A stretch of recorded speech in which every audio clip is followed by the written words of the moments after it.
মিনহাজ হোসেন, আমার বাড়ি নোয়াখালী। বন্ধুরা, আমি এবার জীবনের গল্পটা শুরু করার শুরুতে আপনাদেরকে আমার পরিবারের বিষয়ে জানিয়ে রাখি। আমার পরিবারে আমি আছি, আমার বাবা আছে, মা আছে, রয়েছে আমার দাদা দাদি সহ আমার ছোট 2টা ভাই আর ছোট একটা বোন। আমরা টোটাল 3 ভাই 1 বোন। আমাদের পরিবারটা নোয়াখালী শহর থেকে অনেক দূরে কোনো এক ছোট্ট গ্রামে, এক উচ্চ মধ্যবিত্ত পরিবার। আমার বাবা পেশায় একজন ব্যবসায়ী সহ কৃষক।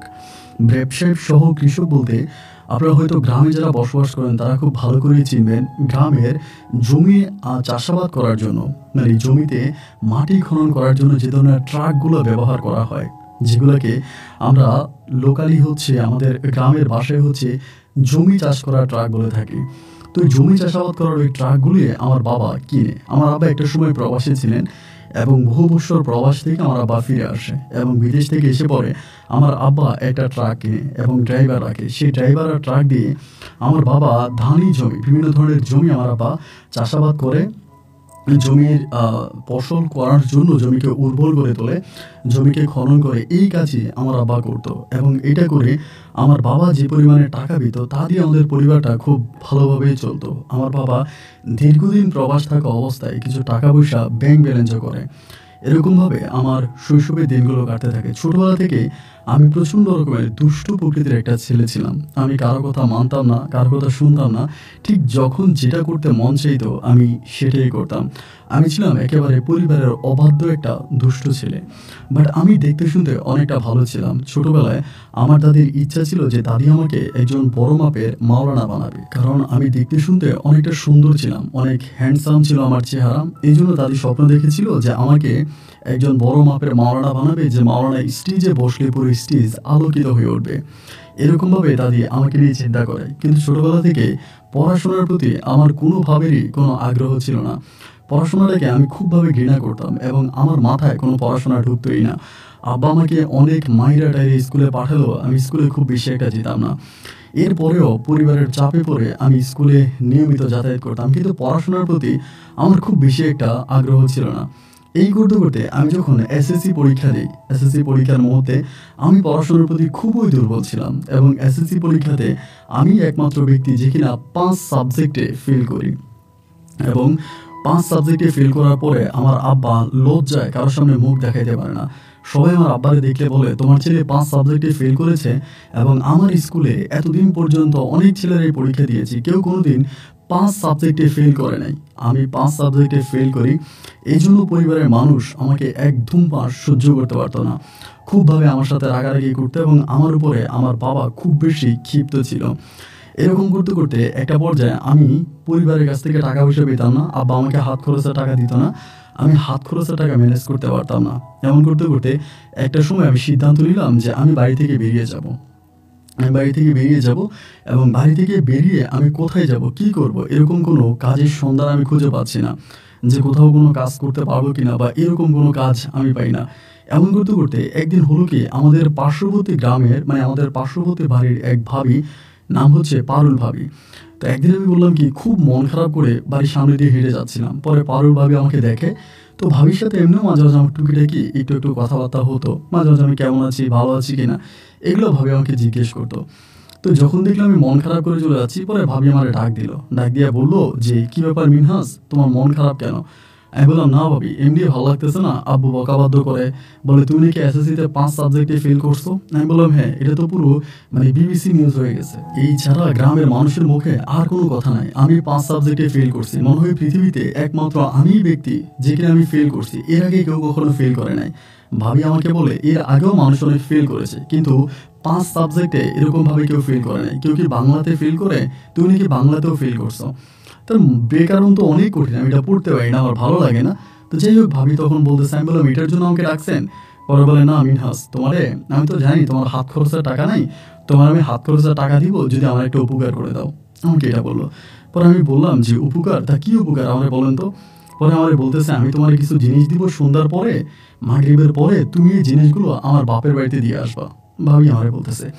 আমি বললাম, সন্ধ্যার পরে কিছু জিনিস দিবেন, এগুলো আপনার বাপের বাড়িতে দিয়ে আসবো? আচ্ছা ঠিক আছে, আমি দিয়ে আসবো, সমস্যা নেই। এরপরে ভাবি তখন করলো কি, সন্ধ্যার পরে আমারে ডাকলো। সন্ধ্যার পর আমার ডাকছে, ডাইকে আমারে বলতেছে, মিনহাজ, এগুলা তুমি নিয়ে যাও। মানে একটা ব্যাগের মধ্যে প্রচুর পরিমাণের মানে খুব ভারী ভারী জিনিস। আমি না বুঝতেছি না এগুলো কি। তো এইগুলো কি আমি তো বুঝি না। বুঝার পরে ভাবি আমার দিল এবং আমি গোপনে এগুলা ভাবির বাপের বাড়ি আমি চিনতাম। আমাদের গ্রাম থেকে মোটামুটি বেশ দূরের একটা গ্রামে ভাবির বাপের বাড়ি। আমি তখন সেই গ্রামে এই জিনিসগুলো নিয়ে যাই এবং নিয়ে গিয়ে ভাবির বাবার কাছে আমি দিয়ে আসি। তো আমি ওই সময় ফোন ব্যবহার করতাম, কিন্তু ফোনের মধ্যে টাকা রিচার্জ করার মতো টাকা আমার কাছে ছিল না। তো আমি যখন এই মানে আসার পরে ওই ভাবির বাবার কাছে দিয়ে আমি ভাবির মিস কল দিই। পরে ভাবি আমার কল দেয়, আমি ভাবির বলি যে আপনার আব্বুর সাথে কথা বলেন। পরে ভাবি তার আব্বার সাথে কথাবার্তা বলে এবং আমি বললাম ভাবি তা আমি তো চলে আসছি, মানে দিয়ে চলে আসছি।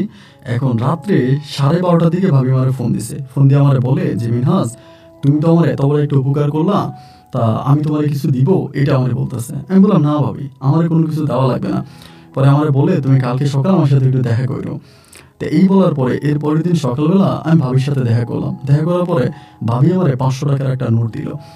আমি বললাম যে না ভাবি, আমার টাকা লাগবে না, আমি তো এরকম কোনো কাজ করি নাই। আপনি যদি একটা রিক্সা দিয়েও পাঠাইতেন তাও এত টাকা ভাড়া লাগতো না। তাই আপনি আমাকে মানে এত টাকা দিতে হবে না, আমি দিয়ে আসছি, আমার কোনো মানে অভিযোগ নাই, বা আমি আমার খুশি মনে দিয়ে আসছি। ভাবি আমার বলতেছে না মিনহাজ, তুমি টাকাটা নাও, এই টাকা নিলে আমি অনেক খুশি হব।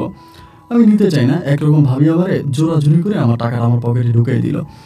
পরে 500 টাকা ভাবির কাছ থেকে নিলাম। নেওয়ার পরে এর মানে ওই দিনই সন্ধ্যার সময় আমি মানে বাইরে ছিলাম, সন্ধ্যার সময় বাড়িতে আসছি এবং আসার পরে দেখলাম যে ওই যে ভাবি মানে পারুল ভাবির শাশুড়ি মানে আমার চাচি, উনি আমাদের ঘরে বসে আছে। মানে ওনারা মানে চাচিটাকে আর কি, পাড়াতো চাচি। পরে আমারে বলতেছে মিনহাজ, আমি তো তোমার জন্যই বসে আছি, এতক্ষণ কোথায় ছিলা, তোমার সাথে আমার কিছু কথা আছে।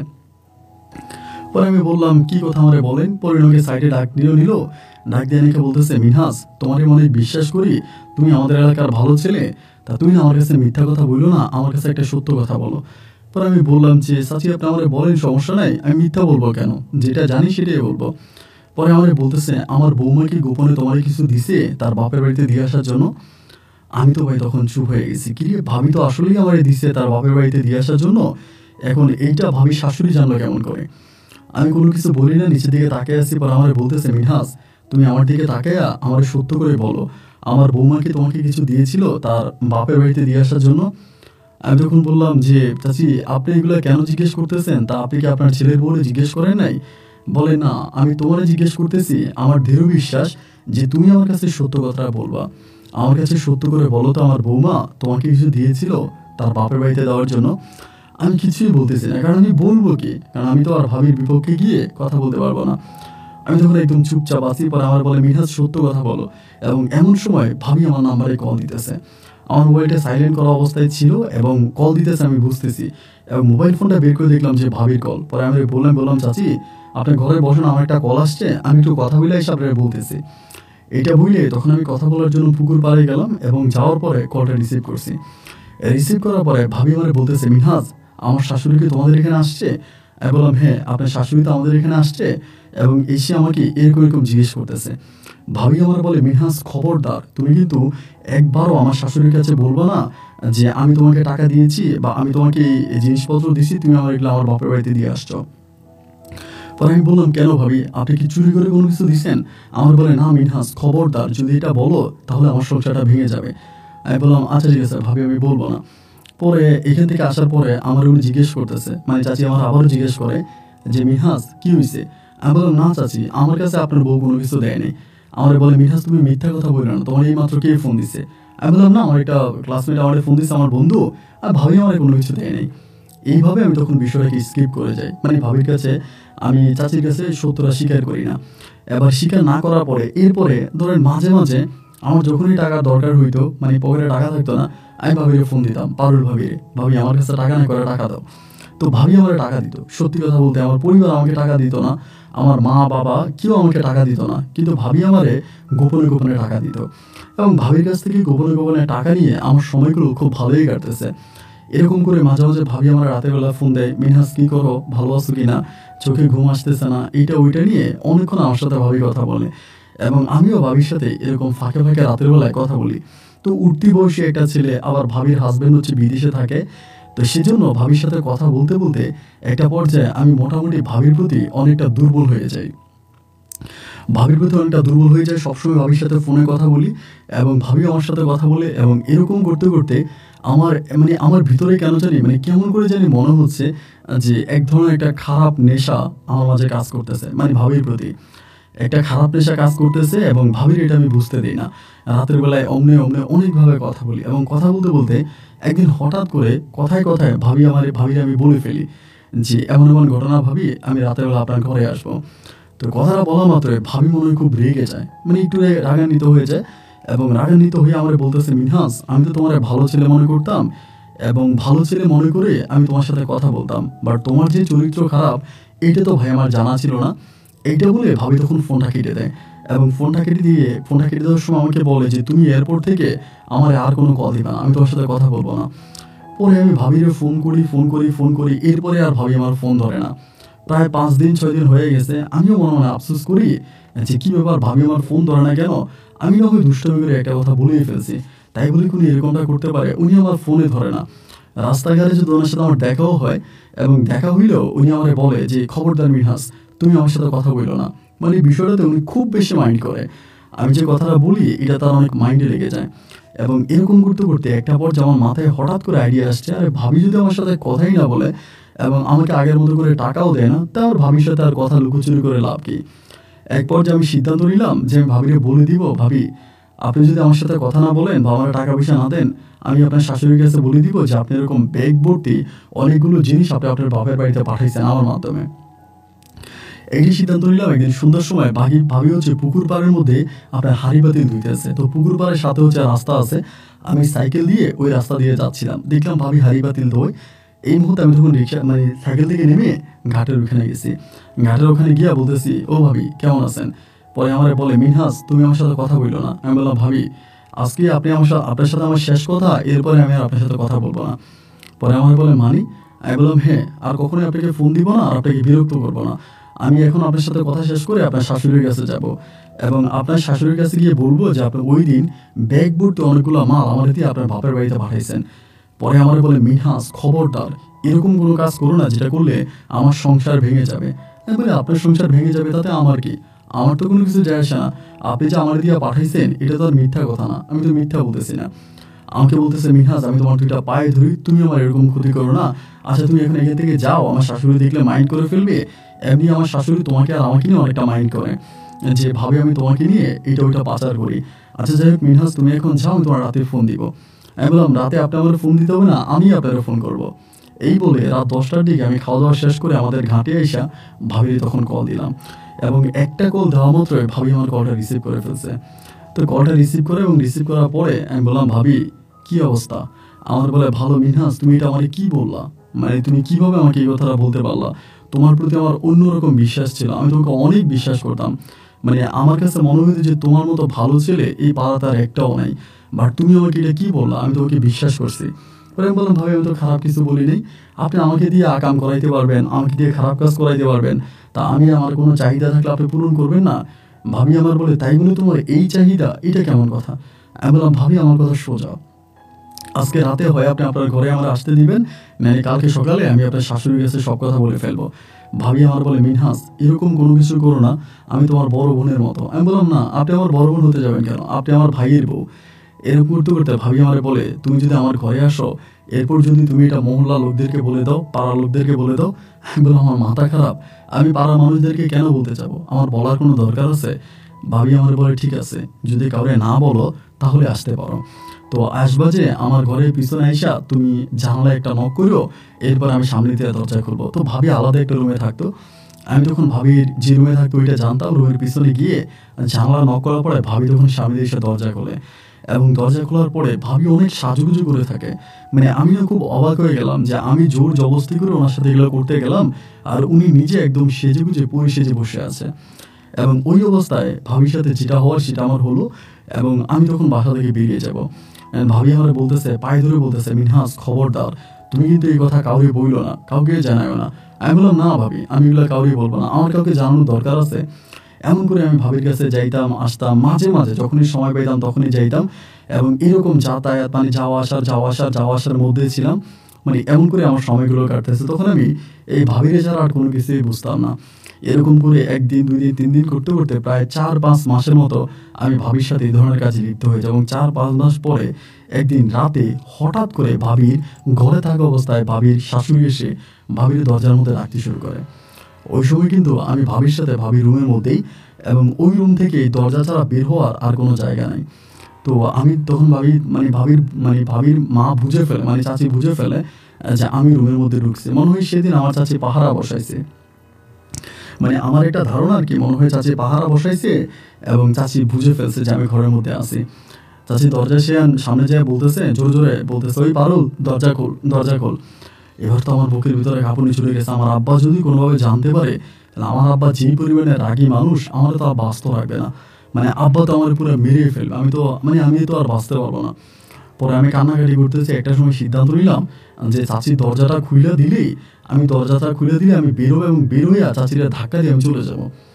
এইরকম একটা সিদ্ধান্ত নিয়ে আমি তখন দরজার কাছাকাছি গেছি। তো ভাবি তো কান্নাকাটি শুরু করতেছে, মানে পারুল ভাবি কান্না করতেছে, ওনার সংসার ভেঙে যাবে।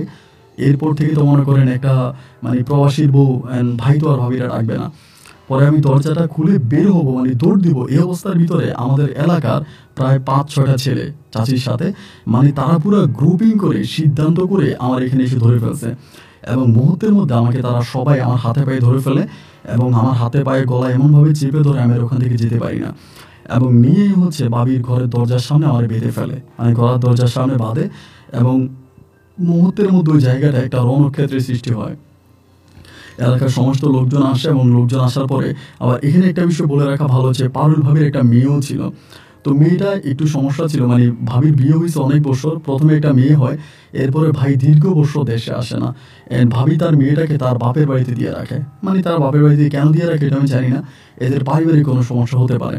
মানে মেয়েটাকে উনি ওইখানে রাখে, এইখানে রাখে না, এইখানে উনি একাই থাকে।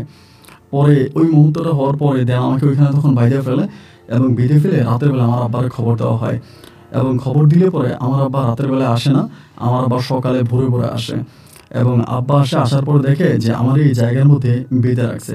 আব্বা তখন জিজ্ঞেস করলো যে ওরে বেঁধে রাখছো কেন, ওর অপরাধ কি?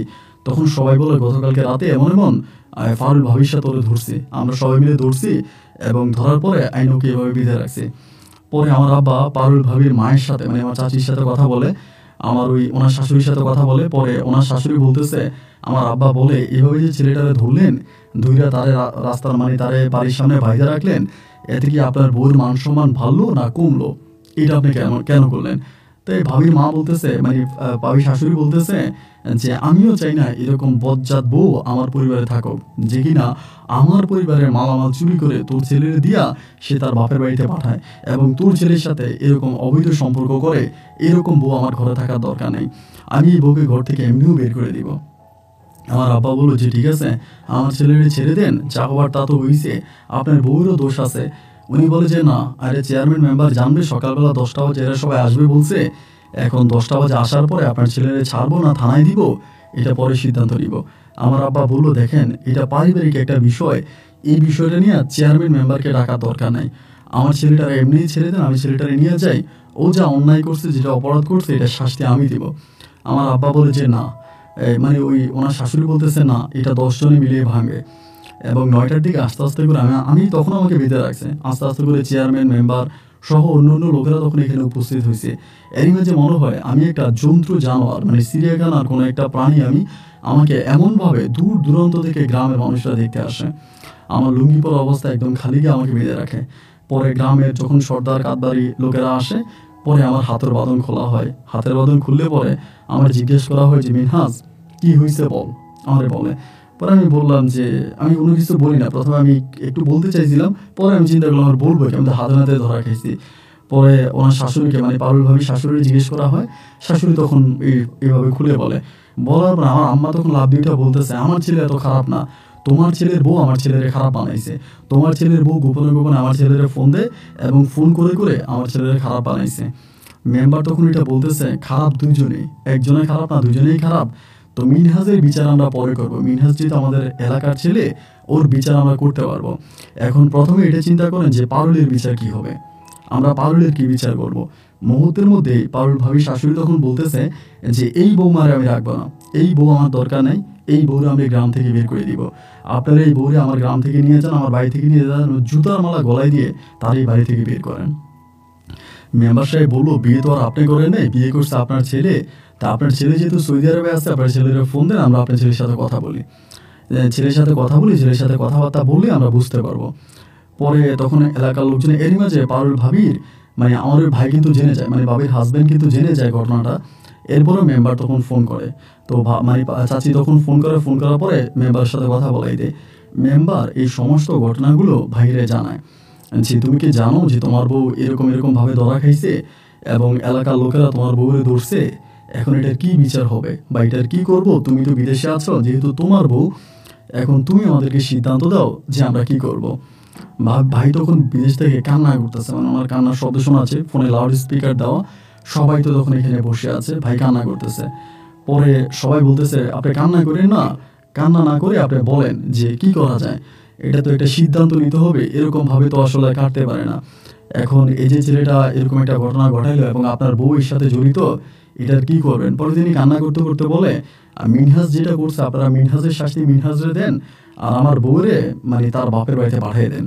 আর আমি এখন কোনো ছাড়াছাড়ি পর্যায়ে যাইতেছি না, যেহেতু আমার একটা মেয়ে আছে, আমি এটা দেশে এসে সিদ্ধান্ত নেব কি করা যায়। এই কথা বলার পরে তখন সবাই বলতেছে যে তাহলে তো মহিলাকে আমরা এইভাবে ছাড়বো না, মহিলা অন্যায় করছে তার শাস্তি হবে না। তখন উনি বলে যে ঠিক আছে, যেহেতু আমি মহিলার স্বামী, আমি স্বামী হিসেবে আপনাদের সবার কাছে ক্ষমা চাই, আপনারা আমার বউরে মাফ করে দেন। আর এরপরও যদি আমার বউয়ের কোনো শাস্তি দেওয়া লাগে, আমি দেশে আসলে আমার বউকে আমি আপনাদের সামনে হাজির করব, এবং হাজির করলে পরে আপনারা আমার বউরে যথাযথ শাস্তি দিন, এখন আমার বউকে গ্রাম থেকে বের করে দেন। এই কথা বলা মাত্রই চাচি তখন দৌড়ে এসে মোবাইল ধরে মানে ভাইরে এলো পাতারে গালাগালি করতেছে যে তোর কারণে তোর বউ এতটা খারাপ হয়েছে, তুই তোর বউরে প্রশ্রয় দিয়ে খারাপ বানাইছিস, মানে যেভাবে পারতেছে ওইভাবে ওনারা গাল বন্ধ করতেছে। উনি তখনও কান্না করতেছে। একটা পর্যায়ে মেম্বার বললো একটা কাজ করেন, বিদেশ থেকে ওনার স্বামী যেটা বলছে এটাই রায়, এর থেকেও বড় রায় কিছু হতে পারে না, এই মহিলারে বের করে দেন গ্রাম থেকে। এখন চাচি বলতেছে বের করবা এভাবে না, তার জুতার মালা পরাই গ্রাম থেকে বের করো, আগে জুতার মালা পরা এবং জুতার মালা পরে তারা গ্রাম থেকে বের করো। তারপরে মেম্বার বলতেছে জুতার মালা যদি পরাইতেই হয় তাহলে ওনার স্বামী দেশে আসুক, ওনার স্বামী যদি ওনার জুতার মালা না পরে তো ওনার স্বামীর জুতার মালা পরাবো। এই বলে আমার সামনে তখন ভাবিরে বের করে দেওয়া হয়।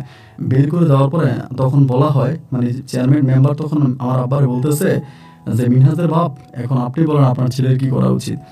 এইটা বলা মাত্র আমার আব্বা তখন এই জুতা খুইলা আমার এই গ্রামবাসীর সামনে পিটাইতে শুরু করে, মানে এলো পাতারিক ভাবে আমার জুতা দিয়ে মারতেছে, এবং মারতে আব্বু আমাকে প্রায় আধা মরা করে ফেলছে এখানে।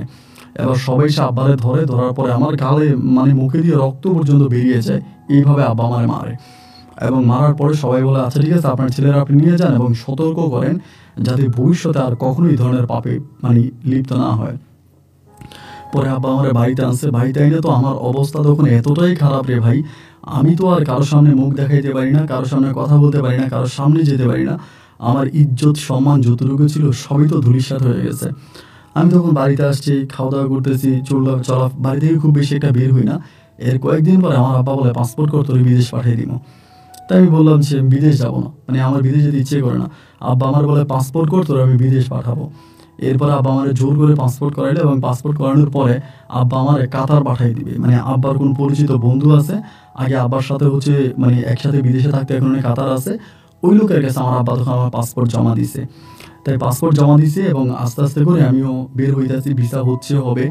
এরকম করতে করতে আমাদের এলাকার থেকে বেশ দূরে আমার এক বন্ধুর মাধ্যমে আমি একটা বিয়েতে যাই, একটা বিয়ের অনুষ্ঠানে যাই, এবং মানে আমার বন্ধু রাসেলের মাধ্যমে, মানে রাসেলে আমার বন্ধু এবং ছোট ভাই দুইটাই, ওর মাধ্যমে ওর এক দূরের আত্মীয়র বাড়িতে আমি একটা বিয়ের অনুষ্ঠানে যাই। ওর কেমন আত্মীয় হয় তা জানি না, ওর আত্মীয়র বাড়িতে। এবং ওই বিয়ের অনুষ্ঠানে গিয়ে আমি মোটামুটি ভালোভাবে আছি, খুব ভালোভাবে চলাফেরা করতেছি।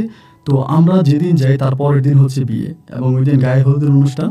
তো সবাই খুব মজা করতেছে, মাস্তি করতেছে, মানে মিউজিক টিউজিক বাজাচ্ছে, খুব আনন্দ ফুর্তি হইতেছে। এমন সময় আমি ভাই মানে উঠানের মধ্যে বসে আছি, এমন সময় একটা পিচ্ছি মেয়ে আসছে, এসে আমার বলতেছে ভাইয়া আপনার সাথে আমার আপু একটু কথা বলবে, আপনাকে আসতে বলছে।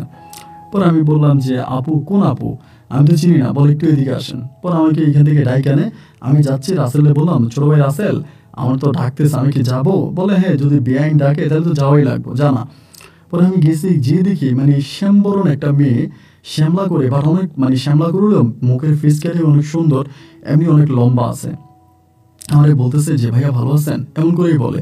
এবং মেয়েটা আমার থেকে বয়স অনেক ছোট হবে বা আমার থেকে বয়স কম হবে। পরে আমি বললাম ভালো আছি। বলে ভাই আপনার নাম কি, আমার জিজ্ঞেস করে। আমি বললাম আমার নাম মিনহাস। তো আপনাদের গ্রাম কোথায়, আমি তখন বললাম। পরে বলতেছে ভাই কিছু মনে করবেন না, আপনারা না আমার কাছে পুরো ইমরান হাশমির মতো লাগে, এরকম করে বলতেছে। যে আমি বললাম যে আমি কি ইমরান হাশমি নাকি? তো আমরা কিন্তু ইমরান হাশমিরে একটু মানে খারাপভাবে প্রেজেন্ট করতাম আর কি, যে ইমরান হাশমি খুব খারাপ একটা নায়ক ইন্ডিয়ার, এটা মনে করতাম। পরে আমি বললাম যে আপনি কি আমাকে দুর্চরিত্রা মনে করেন? বলে না না না না না, এটা আপনি জানেন না, ইমরান হাশমি তো 5 ওয়াক্ত নামাজ পড়ে অনেক ভালো ছেলে, হয়তো ক্যামেরায় সে একটু খারাপ কিন্তু রিয়েলিটিতে ও অনেক ভালো। পরে মেয়েটার সাথে অনেকক্ষণ কথাবার্তা বললাম, বলার পর মেয়েটা বলতেছে ভাইয়া কিছু না মনে করলে আপনার ফোন নাম্বারটা একটু দিবেন, আমি মাঝে মাঝে আপনাকে সাথে একটু কথা বলবো। তো আমার আসলে ইচ্ছা ছিল না, এরপরও আমার ফোন নাম্বারটা আমি তাকে দিলাম। পরে সে আমার নাম্বারটা নিয়ে গেল, মোবাইল নাম্বার নিয়ে গেছে। এবং মোবাইল নাম্বার নিয়ে যাওয়ার পরে তো রাতটা তো কেটে গেল। আমি পরের দিন বিয়ের অনুষ্ঠানে খুব মজা মাস্তি করলাম। এবং বিয়ে শেষ হওয়ার পরে আমি মিনহাজরে আমার বন্ধু রাসেলে বললাম যে রাসেল বিয়ে তো শেষ, তাই চল চলে যাই। এবং এর পরের দিনে বিকেলবেলা আমি যখন চলে আসছি, মানে সন্ধ্যার দিকে বাড়িতে চলে আসছি, তখন কিন্তু আমি বাড়ি থেকে খুব বেশি একটা বের হই না। মানে শুধু প্রয়োজন, মানে প্রয়োজন হলে বাড়ি থেকে বের হই, নাহলে বিনা প্রয়োজন আমি বের হই না। সবসময় বাড়ির মধ্যেই থাকি, ঘরের মধ্যেই থাকি। আর ওই সময় আমার ভিসা প্রসেসিং হইতে আছে, খুব কম সময়ের মধ্যে আমার ভিসা চলে আসবে, ওইরকম একটা টাইমিংয়ের মধ্যে। অ্যান্ড ওই সময় মেয়েটা আমাকে বারবার ফোন দেয়, মানে ওই রাতে মেয়েটা আমাকে ফোন দিতে শুরু করে। মেয়েটার নাম হচ্ছে আপনার তন্নি। ফোন দিয়ে আমাকে বলে যে মিনহাস ভাই আপনার আমার খুব ভালো লাগে, আমি আপনার সাথে প্রেম করতে চাই, এইটা ওইটা, মানে অনেক কিছু। তা আমার তো ভাই এমনি আমি একটা কলঙ্কের মধ্যে আছি, আর মানে ভালো লাগতো না সব কিছু, কেমন জানি সব কিছু একটু বোরিং বোরিং লাগতো। তো মেয়েরা যখন ফোন আমি তার সাথে মাঝে মাঝে কথা বলি, এরকম করে একদিন 2 দিন 3 দিন কথা বলতে বলতে মেয়ে একদিন আমার ডাইরেক্ট অফার করে যে আমার আব্বু মা আজকে থাকবে না, যদি আপনি পারেন আমাদের বাসায় আসেন, আমারই বলতেছে। তো এমনিতেই তো আমি নাচতে বলি, তার উপরে আবার ঢোলের বাড়ি লাগাই দিছে। আমি তখন বললাম যে আপনার আব্বু আম্মু বাড়ি থাকবে না, এখন আমি গেলে যদি আপনার কোনো সমস্যা হয়? পরে বলে না কি সমস্যা হবে, আপনি আমাদের বাড়িতে আসেন, মানে আপনার দাওয়াত রইল, এরকম করে বলে আজকে রাতের বেলায়। আমি যখন রাসেলকে বললাম, রাসেল আমারে বলতেছে না বন্ধু এটা ঠিক হবে না, এরকম কোনো কিছু করিস না, এরকম কোনো কিছু করলে তুই বিপদে পড়বি, মেয়ের পরিবার অনেক শক্ত, আমার এটা বলে। আমি তখন বললাম যে আচ্ছা ঠিক আছে যা, আমি যাবো না। রাসেলকে বলছে আমি যাবো না, কিন্তু ঠিকই আমি রাতের বেলায় ওই মেয়ের ঠিকানা অনুযায়ী রওনা দিছি। রাত্রে প্রায় 11:30টার দিকে মেয়ের দাদির ঘরের পিছন দিয়া মেয়ের বাড়িতে গিয়ে পৌঁছাইলাম। পরে মেয়ের ফোন দিচ্ছি, মেয়ে দরজা খুলছে, আমি ঘরের ভিতরে ঢুকছি। এবং ঘরের ভিতরে ঢুকার পরে মেয়ে আমার গায়ে কাপড় টাপড় দিয়ে আমার শক্ত করে জড়াই ধরছে, এবং এভাবে জড়াই ধরে মেয়ে কান্না করতেছে, মানে কান্না করে দিছে। আমি বললাম কান্না করতেছেন কেন, মানে কান্না কেন করতেছেন, কান্না কেন করতেছেন? আমার বলে যে মানে আপনার যে আমি জীবনে কোনোদিন পাবো, এভাবে পাবো আমি কখনো স্বপ্ন চিন্তা করি নাই। কিন্তু ভাই সত্যি কথা বলতে গেলে কি, এই মেয়ের প্রতি আমার কোনো ভালোবাসা ছিল না। আমি কোনো ভালোবাসা নিয়ে মেয়েটার কাছে যাইনি, শুধু শারীরিক চাহিদা মেটানোর জন্য, মানে খারাপ কাজ করার জন্য আমি মেয়েটার ঘরে ঢুকছি, এটাই আমার একটা চিন্তা, এছাড়া অন্য কোনো চিন্তা নিয়ে আমি ঢুকি নাই। পরে মেয়েটার ঘরে ঢুকছি, এবং ঢুকার পরে ওই আমার সাথে তখন খারাপ সম্পর্কে লিপ্ত হয়। এবং সেই রাতে একদম ভোরে ফজরের আজানের সময় আমি ওই মেয়ের বাড়ি থেকে বের হই, এবং আইল ধরে অনেক কষ্ট করে আমি বাড়ি পর্যন্ত আসি। এবং আমার সেদিন অনেকটা ভালো লাগে মেয়েটার সাথে থাকার পরে, যেটা ভাবির সাথে আমার এতটা ভালো লাগতো না, মেয়েটার সাথে আমার যতটা ভালো লাগছে। এরপরই আমার মাঝে মাঝে ফোন দিত, মাঝে মাঝে ফোন দিত আমি যাইতাম, মাঝে মাঝে ফোন করতে আমি যাইতাম, এরকম করে যাতায়াতের মধ্যে আমি থাকতাম। তো এমনি আবার আমার ভিসারও কাজ টাজ চলতেছে, ভিসাও হয়ে যাবে, এরকম অবস্থা। এর মাঝে আবার মেয়েটা আমাকে বলে দিচ্ছে আমি যাতে রাসেলকে না বলি যে মেয়ের সাথে আমার প্রেম আছে, যদি রাসেলকে বলি তাহলে সমস্যা হবে, রাসেল ওই মেয়ের এলাকার মানুষ। পরে আমি রাসেলকেও বলি, রাসেল আমার মাঝে মাঝে জিজ্ঞেস করতো যে তোর সাথে মেয়ের প্রেম চলে কিনা, তন্নির কোনো প্রেম আছে কিনা। আমি বললাম না রে ভাই, এমনি মেয়েরে ভালো লাগতো, একটু কথাবার্তা বলতাম, অনেকদিন ধরে কথাবার্তা বলি না। এইভাবে সম্পর্কের প্রায় 4 মাস, মানে 4 মাসের মাথায় এই মেয়ে আমার হঠাৎ করে বলতেছে যে মেয়ে প্রেগনেন্ট। আমার বলে, প্রথমে বলে আমি প্রেগনেন্ট। পরে আমি বললাম যে তুমি তুমি বাচ্চা কনসেপ্ট করছো, তা বাচ্চা নষ্ট করে ফেলো, আমি তো তোমার বিয়ে করি না। এই নিয়ে আমার বলতেছে আমি বাচ্চা নষ্ট করবো না, আমি বাচ্চা নষ্ট করবো না, আমি তোমার বিয়ে করবো, তুমি আমার বিয়ে করো, আমি বাচ্চা নষ্ট করবো না। পরে আমি বললাম যে আর এটা তুমি কি বলতেছো, তুমি বাচ্চা নষ্ট করবো না, এটা কোনো কথা হলো? বাচ্চা যেহেতু হয়েই গেছে তুমি বাচ্চা নষ্ট করে ফেলো, আমরা তো আর বিয়ে করি নাই, তাইলে এই মুহূর্তে তুমি বাচ্চা রাখবে কেন? ওই আমারে বলতেছে আমি আমার জীবন থাকতে এই বাচ্চা কখনোই নষ্ট করবো না, আমি আমার জীবন থাকতে এই বাচ্চা কখনোই নষ্ট করবো না, তুমি আমার বিয়ে করা লাগবে। মানে এই মুহূর্তে ভাই আমার দিল বিয়ের চাপ, মানে কঠিনভাবে বিয়ের চাপ দিয়ে বসছে। আমি তখন তারে বলতেছি যে দেখো এই মুহূর্তে তো আমার বিয়ে করা সম্ভব না, আমার পারিবারিক অবস্থা সম্বন্ধে তুমি জানো, এবং এটা কোনোভাবেই সম্ভব না, আমার পরিবার এটা কোনোভাবেই মেনে নিবে না। আমি এখনও কোনো কিছু করি না, আমি বেকার একটা ছেলে, আমি বউ করে চারদিকে ঘুরে বেড়াই, নিজের কোনো কাজ কাম নাই। এখনও আমি আমার বাবার ইনকামে টাকার উপরে পড়ে আছি, আমার বাবা ইনকাম করে টাকা দিই, সেই টাকা আমি খাই। তা এই মুহূর্তে আমি বিয়ে করব এটা তো কোনোভাবেই হতে পারে না। না, মেয়ের কথা হচ্ছে তার বিয়ে করাই লাগবে।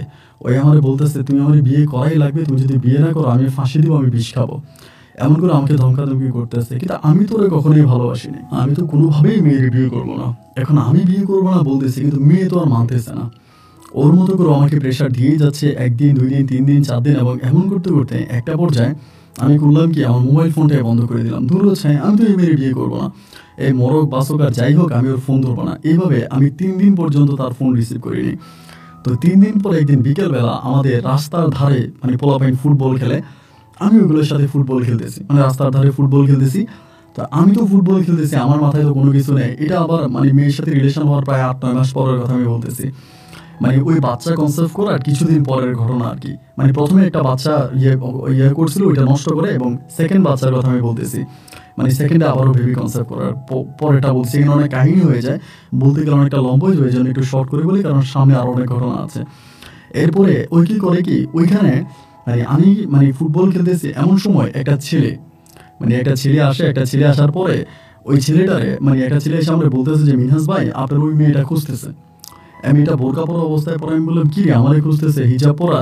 আমি ভাবছি মনে হয় আমাদের কোনো মেহমান টেহমান হতে পারে। পরে আমি ফুটবল খেলা ওরা খেলতেছে, আমি উঠে আসছি মাঠে আসার পরে আমি ওর চোখের দিকে তাকাই, আমি বুঝে গেছি আরে এটা তো তুমি।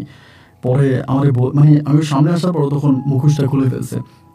এখন মুখোশ খোলার পরে ভাই আমার ভিতরে ভয় ঢুকে গেছে, কি রে? আমি বললাম তুমি এখানে, তুমি চিনলা কেন? ও আমারে বলতেছে তুমি আমার বাড়ি নিয়ে চলো, তুমি বাড়িতে নিয়ে চলো, তোমার 2টা পায়ে ধরে আমার বাড়িতে নিয়ে চলো, আমার জীবনটা তুমি আর নষ্ট করো না। আমি 2বার বিষ খাওয়ার জন্য প্রস্তুতি নিছি, কিন্তু আমার পেটে বাচ্চা আছে, আমি আমার বাচ্চাটারে মারতে চাই না, আমার বেবিটারে আমি নষ্ট করতে চাই না, যার জন্য আমি বাধ্য হয়ে তোমার কাছে আসছি। তুমি আমার বাচ্চাটারে নষ্ট করো না, একটা তো নষ্ট করছো, এটারে নষ্ট করো না, তুমি আমার মেহেরবানি করে তোমার বাড়িতে নিয়ে চলো। আমি তখন করলাম এটা বিপদে পড়ছে। আমি বলি দেখো এখানে তো অনেক ছেলেপেলেরা আছে, ওরা সন্দেহ করে ফেলবে, তুমি এখন চলে যাও, আমি রাতে তোমার সাথে ফোনে কথা বলবো। ও আমার বলতেছে না আমি এখানে যাবো না, আমি তোমার সাথে কথা শেষ করে হয় আমি আজকে সূর্য অস্ত যাওয়ার আগে হয় আমি মারা যাবো, না হলে আমি তোমার বোর হবো, 2টার একটা। আমি আর কোনো নিষ্পাপ শিশুর জীবন নষ্ট করতে পারবো না, তুমি আমার বিয়ে করো। মানে এমনভাবে প্রেশার দিছে, আমি তখন এই প্রেশারটা নিতে পারতেছি না। আমি এখন করবোটা কি? মানে আমি তো এত বিপদে পড়ে গেছি যেটা আসলে বলার মতো না। একটা বিপদে তো আমি আসি, এখন নতুন করে আরেকটা বিপদের সম্মুখীন হয়েছি। আমি তখন ওরে বলতেছি যে দেখো তুমি আমার সাথে এরকমটা করো না, আমি তোমার কাছে রিকোয়েস্ট করে বলতেছি তুমি একটু বোঝার জন্য চেষ্টা করো। মানে ওরে যতই বোঝায় ও বুঝতেছে না, এবং আমি দেখলাম আশেপাশে 1-2জন করে আমার দিকে আর চোখে তাকাইতেছে, মানে সন্দেহ করতেছে, এবং সন্দেহ নজরে আমার দিকে তাকাইতেছে সবাই এদিক সেদিক থেকে। পরে আমি ভাবতেছি আমি তো আরও বিপদে পড়ে যাবো, এখানে তার সাথে কথা বাড়াইলেই বিপদ হয়ে যাবে। পরে আমি বললাম একটা কাজ করো, তুমি এদিক দিয়ে সোজা গিয়ে এই বাঁশঝাড়ের পিছনে মানে বাঁশ বাগানের পিছনে গিয়ে তুমি দাঁড়াও, আমি আসতেছি। এটা আসরের নামাজের পরে মাগরিবের কিছুক্ষণ আগে। বাঁশঝাড়ের পিছনে গিয়ে দাঁড়াও, আমি আসতেছি, এটা বলছি। বলার পর ও তখন কী করে আমাদের বাড়ির দিকে ঢুকে বাঁশঝাড়ের পিছনে চলে যায়। তো এখানেও কয়েকজন মুরব্বী ছিল, ওরা আমার জিজ্ঞেস করে যে মিনহাস কে এটা?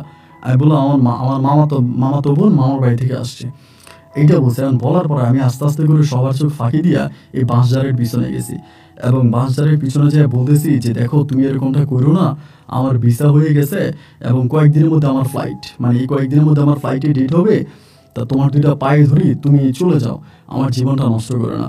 ওই আমারে বলতেছে জীবন নষ্ট করবো না, মানে অলরেডি আমি মৃত্যুর ধার প্রান্তে পৌঁছে গেছি, আমি আমার জীবনের শেষ পর্যায়ে চলে আসছি, আর তুমি এখন আমারে বলতেছো আমি তোমার জীবন নষ্ট করবো না, তা তুমি আমার জীবন নষ্ট করো না। এই কথাগুলো আমার পা ধরে কান্না করতে শুরু করছে, এবং কান্না করতে শুরু করছে। একটা পর্যায়ে আমি দেখলাম যে ওর অবস্থা খারাপ, মানে ওর অবস্থা এতটাই খারাপ, আমি ওকে যতই বুঝাই যতই বলি কোনো কাজ কিন্তু ভাই হবে না। মানে ও মোটামুটি সুইসাইড করার জন্য মানে মরার জন্য সর্বোপরি মানে ও প্রস্তুতি নিয়ে নিছে। ও আর বাঁচতে চায় না, ও নিজের জীবন নিজে দিয়ে দিবে, ও আর বাঁচবে না, এরকম একটা অবস্থা। আমি তখন ভাবতেছি আরে আল্লাহ আমি কী করবো এখন, আমি করবোটাকে? আমি তোরে কোনোভাবেই বুঝাইতে পারি না, আমি যতভাবেই বুঝাই ও আমার কোনো বুঝ ওর মাথার মধ্যে নিচ্ছেই না। ও উল্টা ওর মতো করেই ও সিনড্রোম, মানে পাগলামি করে যেতেছে। পরে আমি অনেকক্ষণ বুঝিয়ে বললাম যে আচ্ছা তুমি একটু বুঝো, আজকে যাও, তুমি কালকে এসো। ও যাবেই না। দেখতে দেখতে সন্ধ্যা গনিয়ে গেল এবং মোটামুটি রাত হয়ে গেছে। হয়ে যাওয়ার পরে আমি ভাবতেছি এখন আমি তারে নিয়ে কি করব। আমি কোনো উপায় বুদ্ধি না পাই আমাদের এলাকার এক ছোট ভাই, মানে ছোট ভাই বলতে আমার মানে এলাকারই এক বন্ধু, ওই হচ্ছে নোয়াখালী ওর বাড়ি, কিন্তু ও মানে ঢাকায় থাকে। ঢাকায় হচ্ছে ওর মানে একটা জব করে এবং ওইখানে হোস্টেলে থাকে। পরে বাধ্য হয়ে আমি ওরে ফোন দিচ্ছি, কারণ আমার তো এখন কোনো রাস্তা না, তো আমার কিছু একটা করতে হবে, আর এলাকায় রাখলে তো জানাজানি হয়ে যাবে।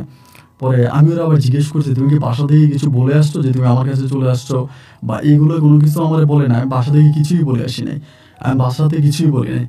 পরে আমি আমার ওই বন্ধুরে ফোন দিলাম। ওই বন্ধুরে ফোন দেওয়ার পরে ও আমার বলে যে ঠিক আছে তুই আমার এখানে নিয়ে আয়, মানে আমার এখানে নিয়ে আয়, বাকিটা আমি বুঝবো। ও আমার এটা বলার পরে আমি যখন বললাম যে ঠিক আছে তুমি যদি আমার বিয়ে করবা, আমার পরিবার তো আর তোমার মেনে নিবে না, আমি তোমার আমার পরিবারে নিতে পারবো না, তা তুমি এই বাঁশঝাড়ের মধ্যে বসো, আমি বাড়িতে যাই, কিছু কাপড় চোপড় নিয়ে আসি, কিছু ড্রেস নিয়ে আসি, এবং এরপর আমি তোমার নিয়ে চলে যাব।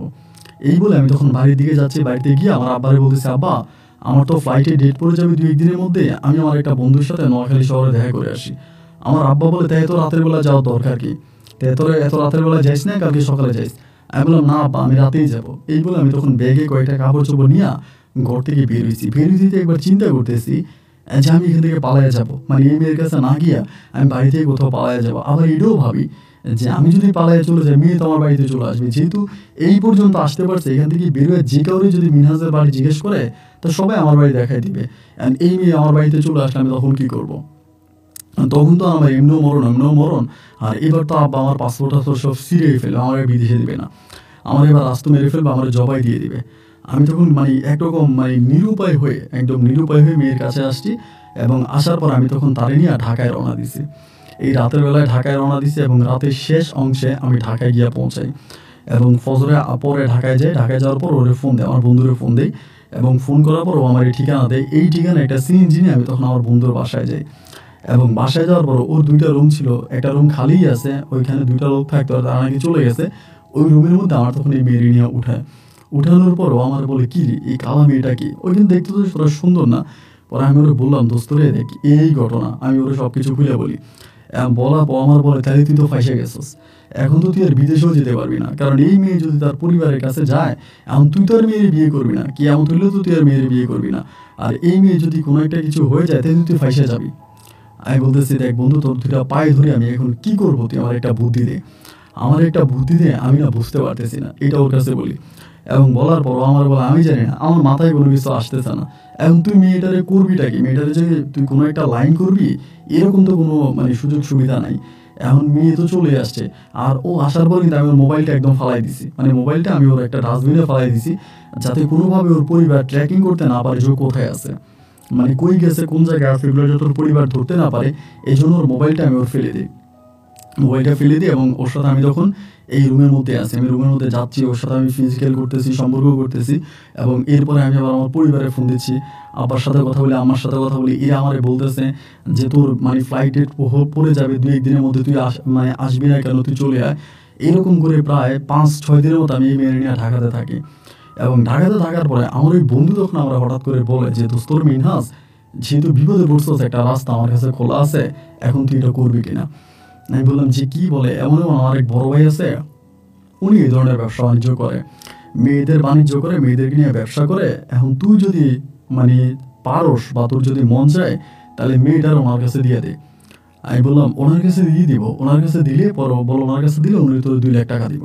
আমারে বলতেছে, আমি ওরে বলতেছে বন্ধু 2 লাখ টাকা দরকার নাই, আমার মাথা থেকে বোঝাটা ফালাই দে, আমি যে বোঝাটা ক্যারি করতেছি আমি এটা নিয়ে মানে বই বেড়াতে পারতেছি না, আমার দ্বারা সম্ভব হচ্ছে না, তোরা যেমনি পারো সেই মেয়েটারে আমার মাথা থেকে সরা, আমার 2 লাখ টাকা লাগবে না।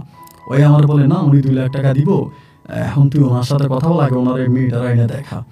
পরে আমি বললাম যে আচ্ছা ঠিক আছে, পরে ওনারা আসতে বল। পরে একটা ডেট ফিক্সড ওনার সাথে ফোনে কথা বলার পরে আমি মেয়ের কাছে ওরে আনছি, মানে মেয়ের সামনে ওনারা আনছি। মেয়ের আগে বলছি যে আমার একটা বড় ভাই আসবে, তুমি একটু সালাম দিয়ে সুন্দর করে কথা বললো। পরে রুমে আনছি, আনার পরে মেয়ে ওনারা দেখে খুব সুন্দর করে সালাম দিল, এবং আমি বলতেছি যে উনি আমার বড় ভাই এমনি। পরে বলো আচ্ছা ঠিক আছে। তা মেয়ের সাথে 2 দিন কথাবার্তা বললো, বলার পর উনি আমারে মানে এই হ্যান্ড ক্যাশ আমাকে তখন উনি 50,000 টাকা দিয়ে গেল।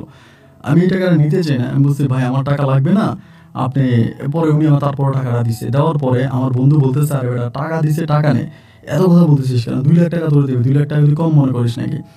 পরে উনি আমার একটা ডেট দিল, ডেট দেওয়ার পরে ভাই বিশ্বাস করেন আমি 50,000 টাকাই কিন্তু নিয়েছি, আর কিন্তু আমি টাকা নিইনি। এরপরে ওই ডেটে মেয়ের ওনার বাসায় দিয়ে আসতে হবে, উনি যে বাসা থেকে ওই বাসায়।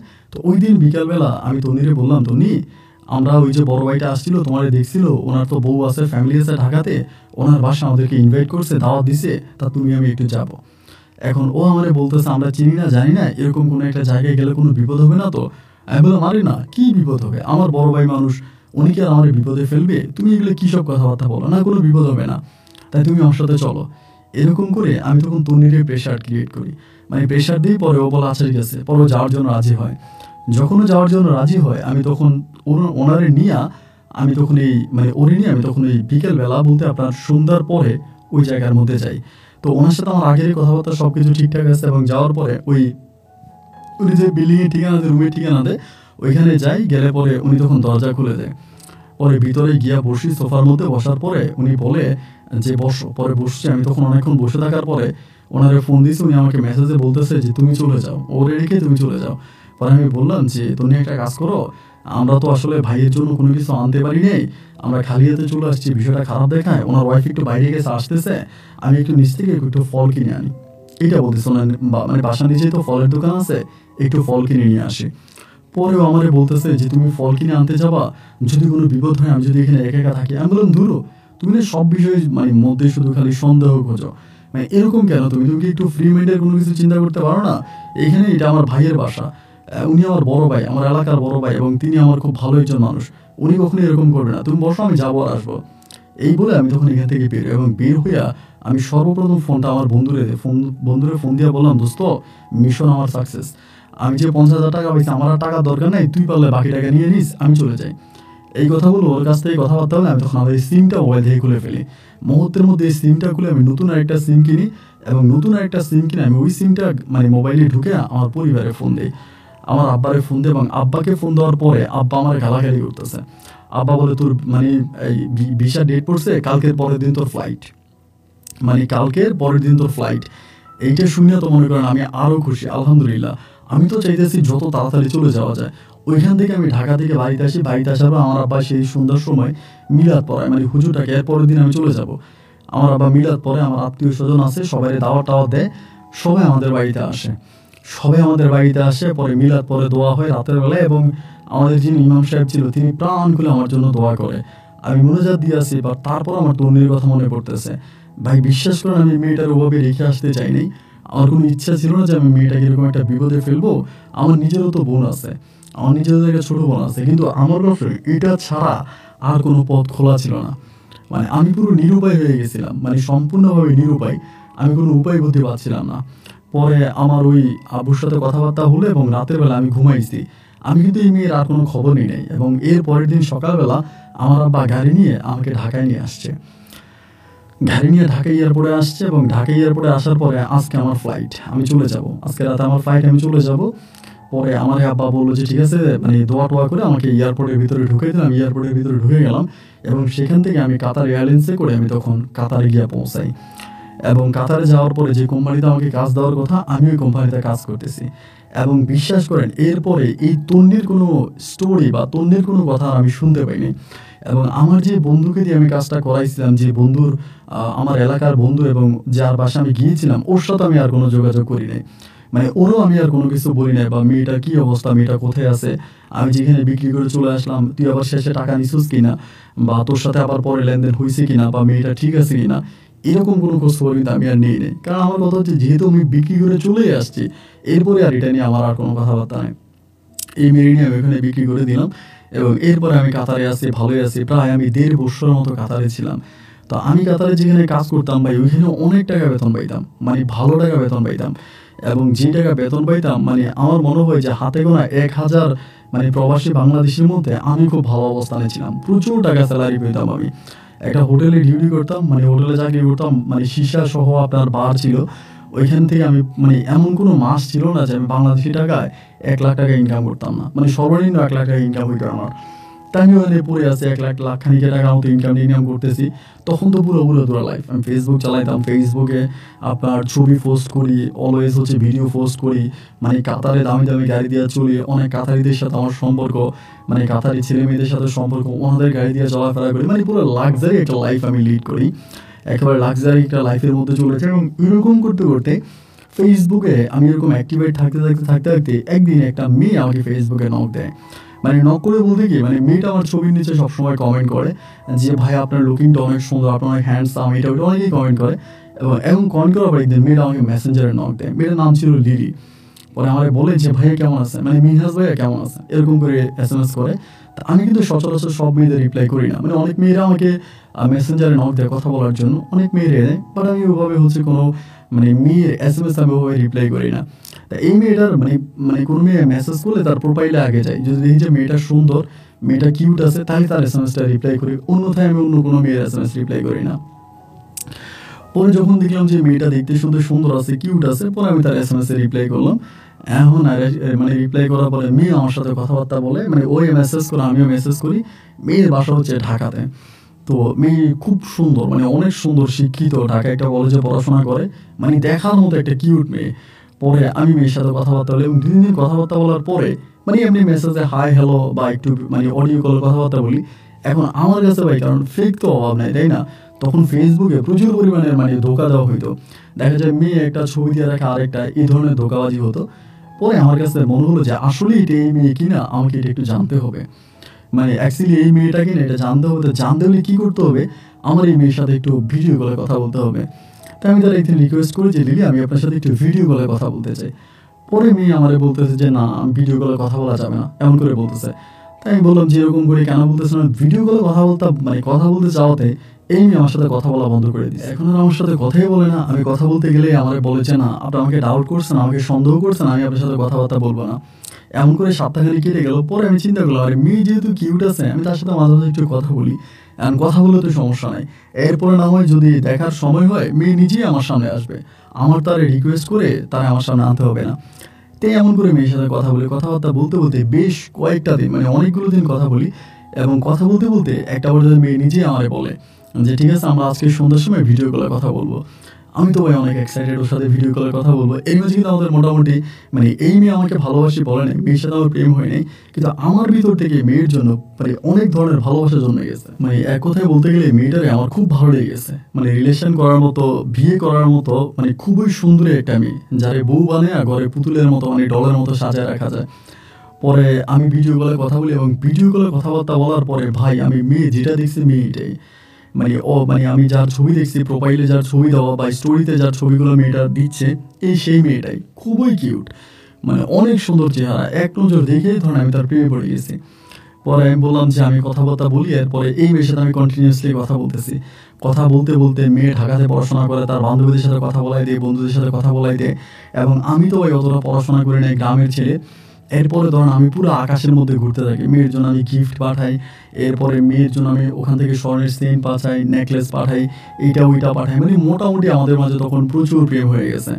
মানে ওই মেয়ে 24টা ঘন্টা আমার সাথে ফোনে কথা বলবে, আমি রাতের বেলায় ঘুমাইলে তার সাথে কথা বলতে বললে মানে হেডফোন কানে রেখে ঘুমায়, মানে কথা বলতে বলতে ঘুমিয়ে যায়। এবং সকালে উঠলে দিয়ে আমি যে তখনও তার সাথে কলে আছি, ইমুতে, মেসেঞ্জারে কথা বলতেই থাকে, মানে কথা বলতেই থাকি। কী যে এত কথা বলি ভাই, এগুলো নিজেও জানি না। মানে এরকমভাবে কথাবার্তা হতে হতে মেয়ে আমার প্রতি অনেকটা দুর্বল হয়ে যায়, আমিও মেয়ের প্রতি অনেকটা দুর্বল হয়ে যাই। মানে দুজনের মাঝে মোটামুটি অনেক গভীর একটা প্রেমের সম্পর্ক তখন শুরু হয়ে যায়। এবং শুরু হওয়ার পরে তখন মেয়েটা মানে এইভাবে সম্পর্ক থাকার প্রায় 8 মাসের মাথায় মেয়ে বলতেছে মেয়ের পরিবার থেকে মেয়ের মামাতো ভাইয়ের সাথে তার বিয়ে ঠিক হয়ে গেছে। মেয়ে বলতেছে আমার মামাতো ভাইয়ের সাথে আমার বিয়ে, মানে সরি ওর এই আপনার চাচাতো ভাইয়ের সাথে, ওর চাচাতো ভাইয়ের সাথে ওর বিয়ে ঠিক হয়ে গেছে। এখন ওর মানে ওর বাবা ওই চাচাতো ভাইয়ের কাছে বিয়ে দিবে। এখনও কান্নাকাটি করতেছে, তুমি তাড়াতাড়ি দেশে আসো, এসে আমাকে বিয়ে করো, এইটা ওইটা। তা আমাদের কোম্পানির একটা সিস্টেম ছিল কি, মানে আপনার ছুটি লাগতে হলে ম্যাক্সিমাম 3 মাস আগে বলতে হবে। মানে এটাই হচ্ছে মানে এই কোম্পানিতে অসুবিধা এটাই, এছাড়া আর কোনো অসুবিধা নাই, বাকি সব সুবিধা।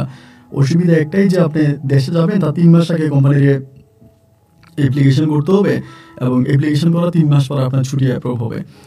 এখন আমি বললাম তুমি তো জানো আমার কোম্পানি এরকম ডিফিকাল্ট কোম্পানি, এটার মধ্যে তো আমার 3 মাস আগে অ্যাপ্লিকেশন করা লাগবে এবং 3 মাস আগে না হইলে তো মানে আমাকে যেতে দিবে না। এই পর্যন্ত কিন্তু আমি ওই মেয়েরে অনেক টাকা পয়সা দিয়ে দিই, মানে অনেক টাকা টুকা এটা ওইটা, মানে অনেক কিছু মেরে দিয়ে দিই, মানে অনেক, মানে মেয়ের জন্য অনেক গিফট পাঠায়, অনেক উপহার সামগ্রী পাঠায়, অনেক কিছুই পাঠায়। পরে আমারে বলে, দেখো এইভাবে তো হতে পারে না, এখন তুমি 3 মাস পরে আসবে, আমার তো বিয়ে হয়ে যাবে। মানে আমিও তখন ভাই কান্নাকাটি শুরু করি, কারণ মেয়েরা ভালোবাসা ফেলাইছি, তো আমি মেয়েরা ভালোবাসছি, মেয়েও আমার ভালোবাসছে, তো এইভাবে তার বিয়ে হয়ে যাবে এটা তো আসলে মেনে নিতে পারি না, কান্নাকাটি করি। তো এক পর্যায়ে আমি আমারে বলতেছে, আচ্ছা শোনো, আমি আমাদের এই রিলেশনের বিষয়টা আমার আম্মুকে বলছি। আমারে বলে, আমি আমার আম্মুরে বলছি, কিন্তু আমার এখানে একটা গুড পয়েন্ট কি জানো, আমার ওই চাচার ছেলের সাথে আমার আম্মু আমাকে বিয়ে দিতে রাজি নেই। আমার ওই চাচার ছেলে মানুষ হিসেবে ভালো না, একটু দুর্চরিত্রা, তা এরকম লোকের কাছে আমার আম্মু আমাকে বিয়ে দেবে না। তো আমি তোমার কথা আমার আম্মুকে বলছি, তুমি একটু আমার আম্মুর সাথে কথা বলো। একদিন আমারে বলতেছে, আমি তখন বললাম যে আচ্ছা ঠিক আছে ফাইন, আমি তোমার আম্মুর সাথে কথাবার্তা বলি।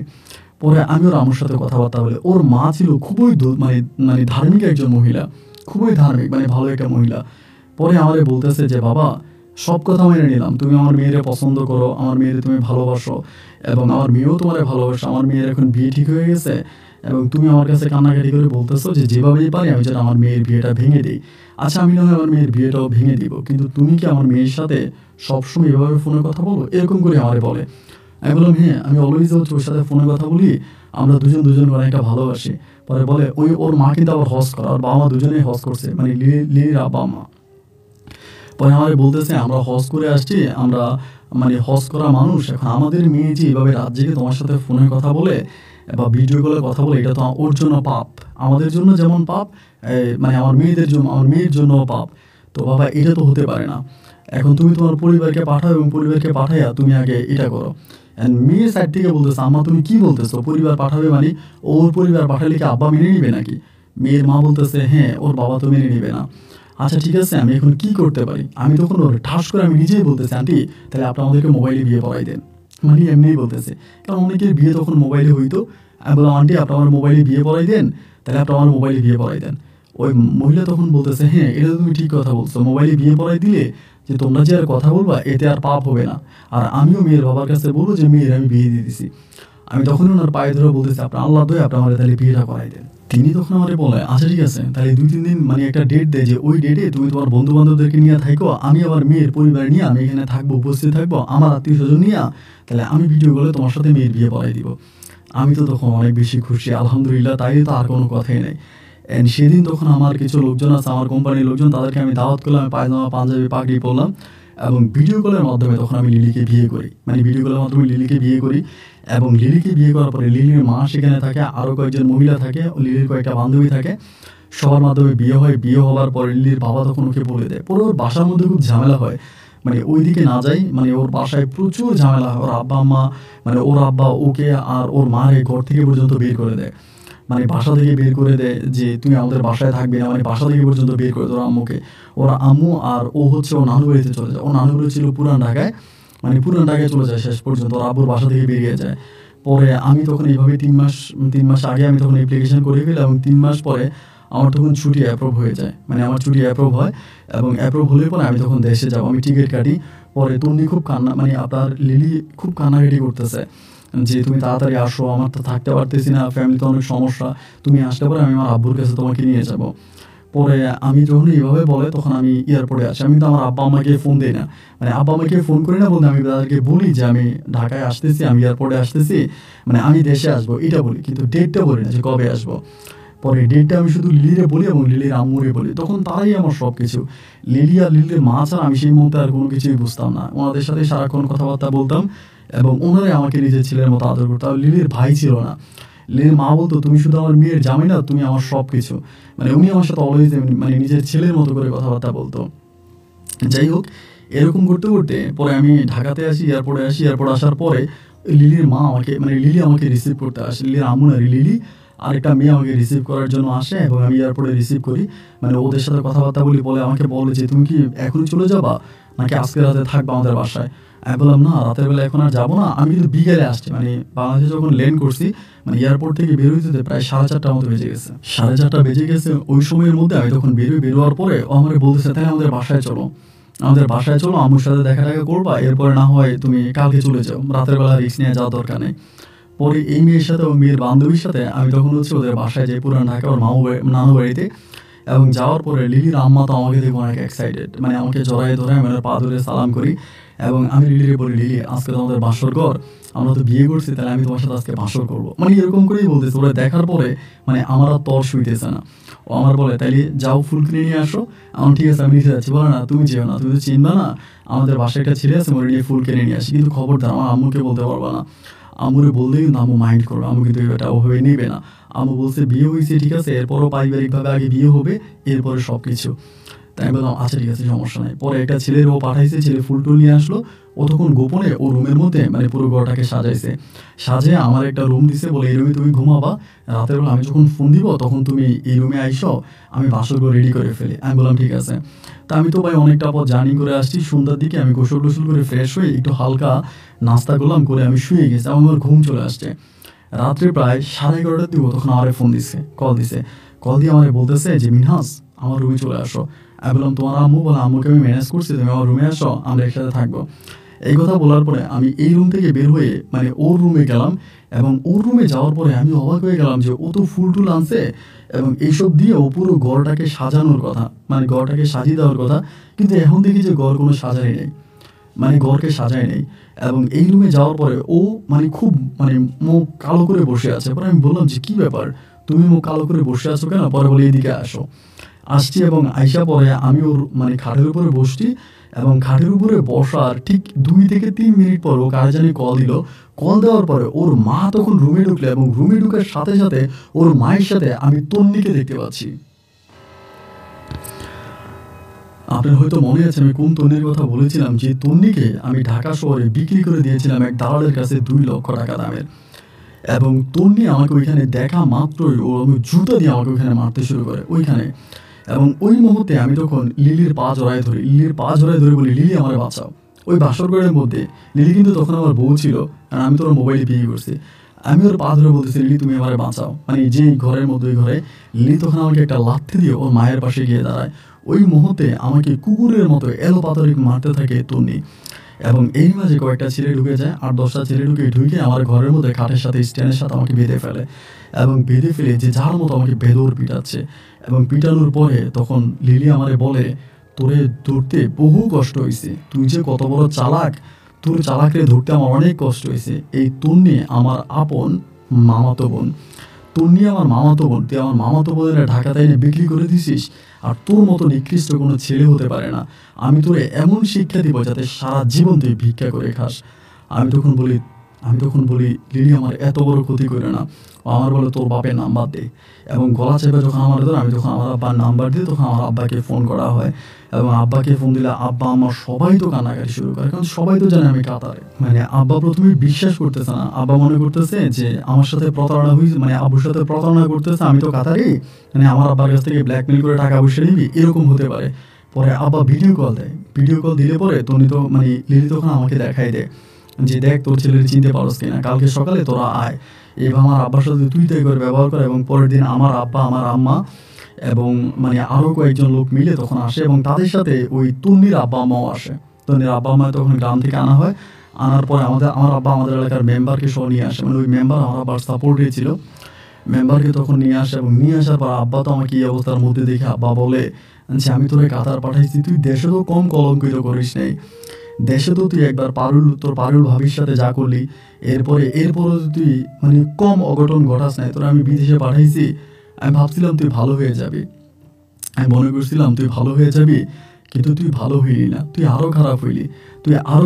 এরকম কুলাঙ্গার সন্তান আল্লাহ আমার ভাগ্যে দিল। এরপরে আমার পুরনো ঘটনাগুলো, মানে সব ঘটনাগুলো তখন মানে লিলি এবং লিলির আম্মা আমার আব্বুর কাছে বলার পরে লিলির আম্মু তখন বলে এই ছেলেকে আমরা র্যাবের হাতে তুলে দিব, এবং র্যাবে তারা ক্রস ফায়ার দিয়ে মেরে ফেলবে।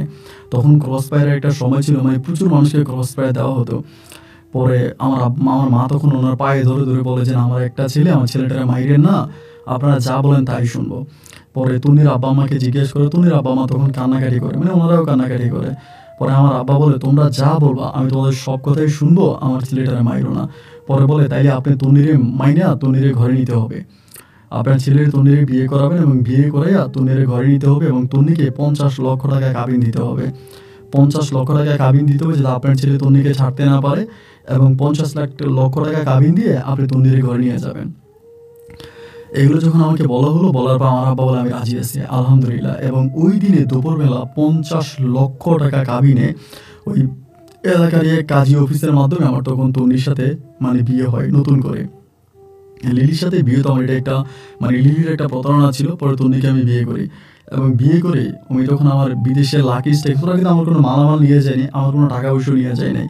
এই মালামাল টাকা পয়সা নিয়ে তখন আমি তন্নিকে নিয়ে বাড়িতে আসি এবং বাড়িতে আসলে পরে আমার উপরে যে কি পরিমাণের অত্যাচার অবিচার যে কি হয় আমি ভাই আপনাদেরকে বলি বুঝাতে পারবো না। মানে এত পরিমাণ গালাগালি আমার আব্বা আমারে করে, আমার মা আমারে করে এবং একটা পর্যায়ে আমি প্রায় 3 মাসের ছুটি নিয়ে দেশে আসি।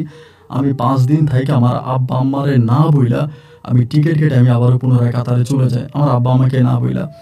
এবং কাতারে যাওয়ার পর আমার আব্বা শুধু আমাকে ফোনে একটা কথাই বলেছে, মিনহাস যা করার তোর সব করার করছিস, আমি সব কিছু মেনে নিছি, আর করিস না, এবার তুই শান্ত হ, এবার তুই শান্ত হ, তুই যেমনি পারিস এই তন্নিরে আর কষ্ট দিস না। 50 লক্ষ টাকা কাবিনে তুই মেয়ের বিয়ে করছিস, আমার ভিটা মাটি আমার বাড়িঘর সব কিছু বিক্রি করলেও 50 লক্ষ টাকা হবে না। আমি বাড়িতে যাওয়ার পরে আর তন্নির সাথে কথা বলি না।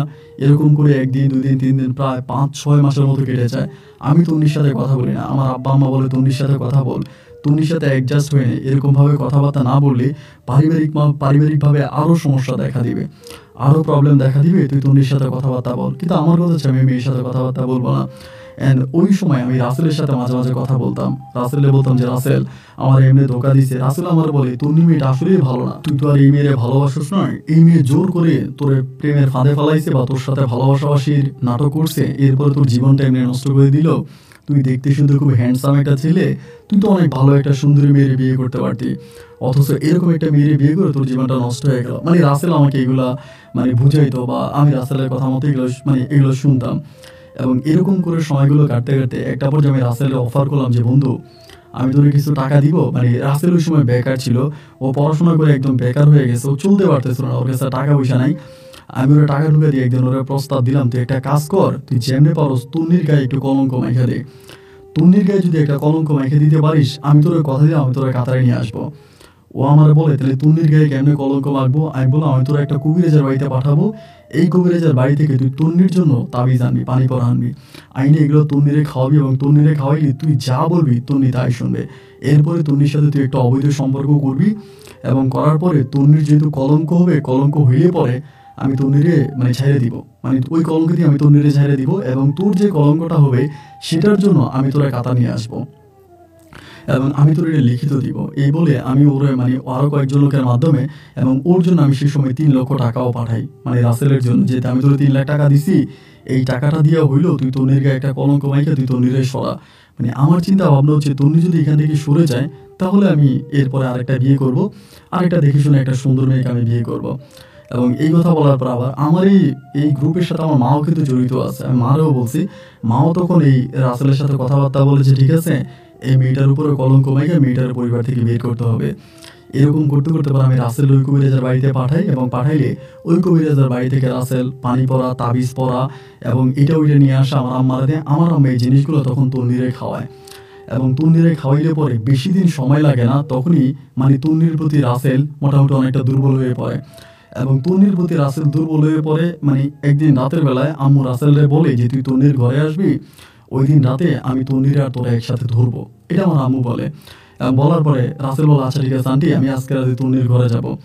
যেই রাতে আম্মু তন্নির ঘরে যাবে মানে রাসেল তন্নির ঘরে যাবে এবং গেলে পরে আমার আম্মা রাসেলকে আর তন্নিকে এক রাতে মানে একসাথে ধরবে, ওই রাতে হয় কি মানে তন্নি রাসেলের ঘরে চলে আসে, মানে রাসেল জানা তন্নি রাসেলের ঘরে চলে আসে এবং রাসেলের ঘরে আসলে পরে রাসেলের পরিবার তন্নিকে মানে রাসেলের সাথে বিয়ে পড়ায় দিয়ে ওই রাতের মধ্যে।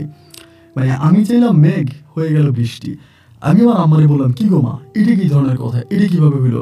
আমার আম্মা বলে আমিও তো বুঝি না এবং জানতে পারি এর 1 সপ্তাহ আগেই তন্নি আমাকে ডিভোর্স করে দিয়েছে। তন্নি আমার জন্য ডিভোর্স লেটার সব কিছু রেডি করে সিগনেচার করে আমার ঘরে দিয়ে আসছে। আমি তো বলি আলহামদুলিল্লাহ, ও মা আল্লাহর কাছে আর কোনো কিছু যাওয়া নাই, আমি তো মা তাইলে আসমানের চাঁদ পেয়ে গেছি। এবং এর কয়েকদিন পরে রাসেল আমার ফোন দিয়া বলতেছে, মিনহাস তুই আমার যে 3 লাখ টাকা দিছিলি তন্নির পারপাসে, ওই 3 লাখ টাকা আমি তোর ফিরিয়ে দিছি, তন্নির আমি খুশি মনেই বিয়ে করছি। আমি বললাম কি রে বেটা, মানে এটা তুই কি করলি? ওই 3 লাখ টাকা নিয়ে আমার আম্মার কাছে দিয়ে দিছে এবং আম্মার কাছে দিয়ে দেওয়ার প্রায় আপনার আমি তখন তো খুশি, আমার এদিক সেদিক মেয়ে দেখতেছে আমাকে বিয়ে করাবে।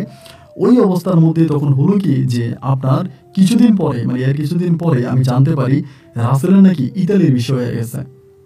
মানে রাসেল ইতালির বিষয় হয়েছে, মানে শুনে তো আমি অবাক। ঘটনা কি, কিভাবে রাসেল ইতালির বিষয় হলো, এবং এরপরে আমি ছুটিতে দেশে আসি এবং আমি দেশে আসার আগেই কিন্তু রাসেল ইতালি চলে যায়। এবং ছুটিতে দেশে আসার পরে জানতে পারি যে রাসেল ওই যে লিলির সাথে আমার প্রেম ভালোবাসা ছিল, ওই লিলির বাবা কিন্তু আমার ইতালি থাকতো। লিলি আমাকে মিথ্যে বলছিল, ওর বাবা থাকে ইতালিতে, এবং লিলির বাবা রাসেলের স্পন্সর হয়ে রাসেলকে ইতালি নিয়ে যায় এবং রাসেলকে নিয়ে যায়। এবং রাসেলের পরে হচ্ছে রাসেলের ছোট মানে রাসেলের ওয়াইফ যে ছিল তন্নিকেও ইতালিতে নিয়ে যায়। তো আমি যে টাকা পয়সা কামাই ওই টাকা পয়সা আমি সবই আব্বার কাছে দিই, এবং আব্বার কাছে দিলে পরে একটা পর্যায়ে আমি প্রায় অনেক জায়গায় সম্পত্তি কিনে অনেক কিছুই আপনার মোটামুটি টিয়া করি। এবং একদিন হলো কি আমি একটা মোটর সাইকেল কিনি। এই ঘটনার পরে আমি নতুন করে আরেকটা বিয়ে করি নাজমা নামের এক মেয়েরে। এবং বিয়ে করার পরে আমার নাজমা তখন প্রেগনেন্ট অবস্থায় ছিল, ওই সময় আমি একটা মোটর সাইকেল কিনি। তো আল্লাহর কি হুকুম, ওই মোটর সাইকেল নিয়ে আমি নোয়াখালী শহর থেকে মানে আমার নতুন বাচ্চা হবে, আমার বেবি হবে, বেবির জন্য কিছু অগ্রিম জামা কাপড় কিনি এবং মোটামুটি পরিবারের জন্য শপিং করি। তখন আমি তৃতীয়বারের ছুটিতে দেশে আসি এবং আসার সময় তখন আমি নোয়াখালী শহর থেকে আসার সময় বাইক অ্যাক্সিডেন্ট করি। এবং বাইক অ্যাক্সিডেন্ট করার পরে আমার মানে পুরো একটা হাত এবং একটা পা পুরো বাইকের নিচে মানে ট্রাকের নিচে চাপা পড়ে। আমার একটা হাত এবং একটা পা সম্পূর্ণভাবে ডাক্তার কেটে ফেলে। এক হাত এক পা পুরো ডাক্তার সম্পূর্ণভাবে কেটে ফেলে। এবং সম্পূর্ণভাবে কেটে ফেলার পরে শেষ পর্যন্ত আমার এরকম অবস্থা হয় যে আমার ওয়াইফ আমার বাচ্চাটা হওয়ার পরে আমার বাচ্চাটাকে নিয়ে আমাকে ছেড়ে চলে যায়। এবং যে বাবা মায়ের জন্য দীর্ঘদিন যাবৎ আমি বিদেশ করেছি, তাদেরকে টাকা পয়সা দিয়েছি, তাদের ইচ্ছা পূরণ করেছি, সেই বাবা মা পর্যন্ত আর আমার কথা শোনে না। সন্তান হিসাবে আমাকে এক বিন্দু পরিমাণের মূল্যায়ন করে না। মানে শেষ পর্যন্ত আমার অবস্থা এরকম হলো, আমি নিজে বিদেশ করে টাকা পয়সা আমার বাবাকে দিছি, আমার বাবা এগুলো দিয়ে জায়গায় সম্পত্তি কিনে আমার যে ছোট ভাইরা ছিল তাদেরকে একজনকে সরকারি চাকরি দিল এবং দুজনকে ব্যবসা ধরাই দিল, আমার বোনকে বিয়ে দিল। আর বর্তমানে আমার অবস্থা এতটাই খারাপ যে আমার মানুষের কাছে হাত পাতা লাগতেছে। আমি একরকম মানুষের কাছে ভিক্ষা করে জীবিকা অর্জন করি। আর এই মুহূর্তে ইতালি থেকে রাসেল এবং তন্নি তারা আমাকে মাঝে মাঝে কিছু টাকা পয়সা পাঠায়, রাসেলও পাঠায়, তন্নিও পাঠায়। ওদের মাসিক একটা টাকায় আমার জীবন কাটতেছে। তা আমার অবস্থা এখন এতভাবে খারাপ এবং আমি স্পষ্টভাবে বুঝতেছি যে আল্লাহ আমাকে কঠিন শাস্তি দিয়েছে। এই পাপের আমি যে পাপ করছি এই পাপের মানে এর চেয়েও বড় পাপ পৃথিবীতে হতে পারে না। এবং পাপের শাস্তি আমি পদে পদে পেয়ে যাচ্ছি। আমি যে পাপ করেছি সেই পাপের কোনো ক্ষমা নেই। আমি যার জন্য আমার এই পাপের পাপিষ্টের কথাগুলো আমি আপনার কাছে বলে গেলাম। আপনি আমার এই গল্পটা মানুষের কাছে তুলে ধরে আমার মতো যারা নিকৃষ্ট মানুষ আছে তারা যেন সতর্ক হয়। আপনি আমার গল্পের মাধ্যমে মানুষকে সচেতন করবেন, এই আশা ব্যক্ত করে আমি আপনার কাছ থেকে বিদায় নিচ্ছি। মিনহাজ, নোয়াখালী। ভালো থাকবেন। আসসালামু আলাইকুম।